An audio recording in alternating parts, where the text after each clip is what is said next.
Hello mga kagala! Good morning!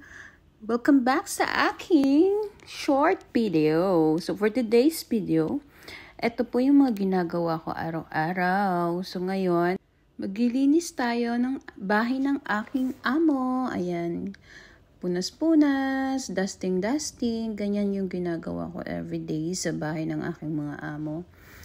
So ayun. So nagba-vacuum din ako.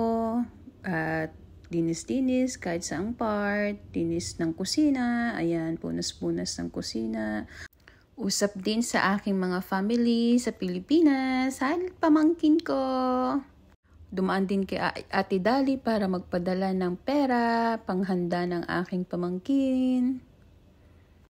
Tapos pumunta rin ako sa Aldi para bumili ng kamatis, sale siya. And syempre, pupunta rin ng church, para makapagsimba. So ayan, ako yung magsiserve today, Wednesday. Kaya ayan, ikot-ikot. Yan, thank you Lord for all the blessings that you have given to me. Yan pong mga magsiserve ngayon.